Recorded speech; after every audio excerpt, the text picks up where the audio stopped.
All right, we turn our attention now to the Middle East, where indirect peace talks between Israel and Hamas, they appear to be gaining momentum. This morning, Hamas says it's exchanged a list naming Israeli hostages and Palestinian prisoners to be released under a swap deal, with negotiations set to continue in Egypt today. And speaking yesterday, President Trump expressed optimism over the prospects of a deal. Listen. We are very close to making a deal on the Middle East that will bring peace to the Middle East.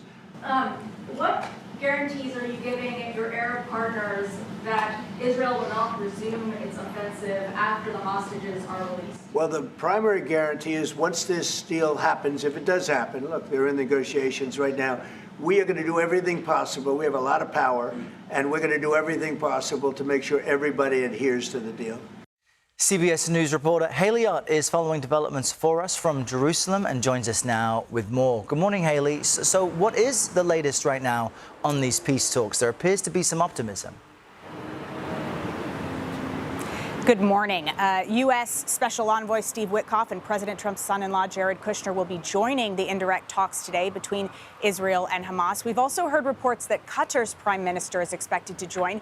He's seen as a key mediator as well. Today is the third day of negotiations over that White House proposal, which could see the release of all the remaining Israeli hostages in Gaza in exchange for hundreds of Palestinian prisoners and perhaps even an end to the war in Gaza. As you mentioned, a senior Hamas official this morning said Hamas had turned over a list of prisoners that it would like to be included in the exchange. But there are still many hurdles that could break down these talks and mean a deal doesn't get agreed. Here in this part of the world, though, people are really hopeful that things appear to be progressing, and they're seeing President Trump's interest in these negotiations as a really positive sign.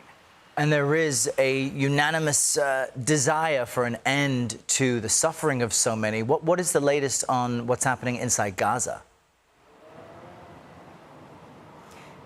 Yes, it's difficult to express in words how devastating this war has been for Gaza over the last 2 years. So I just wanted to tell you some numbers from the Associated Press.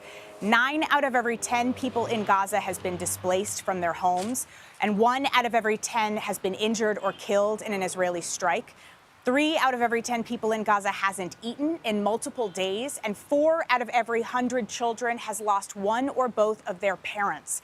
We spoke to Juliet Touma from UNRWA, which is the UN agency that provides services to Palestinians in Gaza and the occupied territories. Here's what she had to say. I think we've used everything possible in the vocabulary to try and do some justice to the suffering of the Palestinian people in Gaza.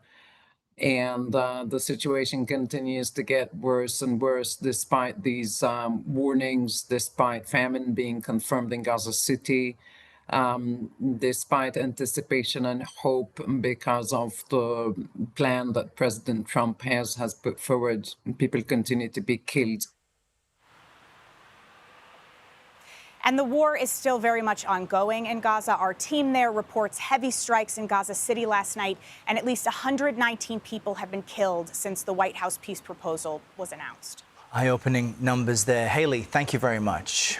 And later this hour, CBS News senior foreign correspondent Deborah Patta will bring us more on the youngest survivors of this conflict. So stay close for that.